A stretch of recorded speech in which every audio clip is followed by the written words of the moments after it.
තෙල්ලුණාලගෙන ගන්න බෑ. තෙල්ලම ඇති නේද? දැන් අවුරුදු 5යි. අප්පච්චි ඒකද බාත්රූම් එක ගියේ ඇත්තේ. මම ඔව්. ඒකට මට මේ ඒ තරම් තෙල්ල.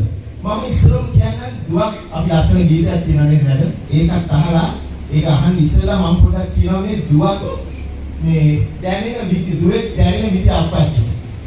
බලන්න මේක දැනෙනවා විදිය.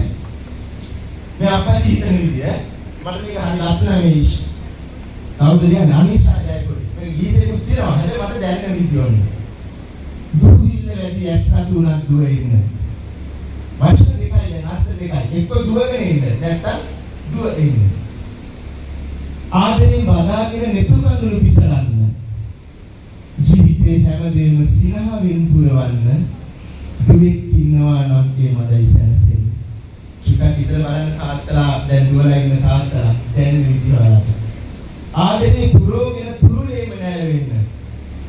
නෝකඩු පියෝගෙන පුරතලෙන් වද දෙන්න. දුවක් ඈ නෝන නෙවෙයි. දුව. චාටුවෙන් මායෙන් හැමදේම කරගන්න. කවුරුවත් ඉන්නවද දුවෙක් තරමට ගන්න. අපිටම හරියට.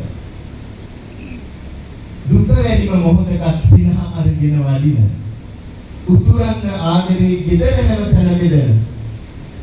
දුක සතුට දෙකම ළඟ තනි නොකර ළඟ ඉන්න. කවුරුවත් ඉන්නවද දුවක් තරමට ගන්න. මාර හැඟීම. දරාගෙන බැරි විදිහට බදාගෙන වැළපෙන්න. ඇත්තනේ ඒක නම් මේ අගිරි දවසක නෝනවට ගන්න. අනිත් කියන්න බෑද? ඔව් නෝනවට ගහන්න ආවා. ගැහුවා කිව්වොත් අවුල්නේ. ගැහුවා කිව්වොත් අවුල් නම් ගැහුවානේ මං පිළිස්සා ගන්න. ගහන්න ආවා ඉතින් ඒකට නිකන් බොරුවට ඇත්තට තමයි බොරුවට. ගහන්න ආවා එනකොටම දුව මොකද දන්නවද කියන්නේ? ඇත්තම කතාව නේ. මොකද කරන්නේ ඇත්ති මයි දුව? දැන් නෝනේ නෝ මේ තමුසියාගේ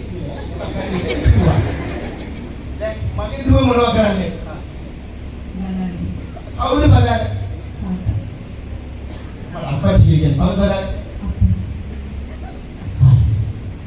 ඔව් මෙහෙම කරලා මෙතරයි මිස උගම කරලා බලාගෙන අප්පච්චි කවුද බලාගෙනයි මට මාර ශක්තියක්. හැබැයි මම තේරුම් ගත්ත අර පොල්ලෙන් ගියොත් මේක මොනවා කරන්නේ මේක නිකන් බොරුවලි කිව්වද නේ? දරා ගන්න බැරි විදිහට බදාගෙන වැළපෙන්න. ජීවිතේ හැමදේම නොසලවා පවසන්න. බාහිර නැති දවසක අල්ලගෙන ඇවිදින්න. වෙනත් නැරිකක් කොහෙද දුවක් තරමට වටින. මේකේ ලස්සනම කඩේ තියෙන කොල්ලෝ ටික මෙන්න මෙතන. උඹලා කවදා හරි දවසක තාත්තා කෙනෙක්. එක්ක තාත්තා කෙනෙක් වෙන්නේ නැති දැන්. ඔව් සර්. කොතන හරි දැන් තාත්තා කෙනෙක්. හරි. ඉතින් තාත්තා කුඩුවි ගිලිලා ගියක් වෙන්නේ දිනක. හිතින් දුර යන්නේ නැහැ දූවරුන් කිසිදාක. ඇත්තද? දැයිසල කඳුරුරෝ නැහමි නේද? මේක කියනවා හිතින් දුර යන්නේ නැහැ දූවරුන් කිසිදාක. ලස්සන වචන තියෙනවා. ජීවිතේ අරුත හරි හැටිම තේරුම් යන්න දුක් ඉන්න ඕනේ. පණයක් දිනන්නේ. මන්දයක් කියන්නේ අම්මා කෙනෙකුට සලකන්න පුතෙකුට බෑ. දැන් ප්‍රායෝගිකව කියන්නේ බයොලොජිකලි අමාරුයි. භෞතිකව පුළුවන් දෙයක් දෙන්න පුළුවන්. හැබැයි තාත්තා කෙනෙකුට සලකන්න දුවෙකුට එනිසා මම යෝජනා කරනවා නම් පිළිවි පිළිවෙල. ඔයාලා කොතන හරි දැස්ස කවදා හරි දවසක තාත්තා කෙනෙක්. අන්නේ ගෞරවය තියාගන්න ඕනේ.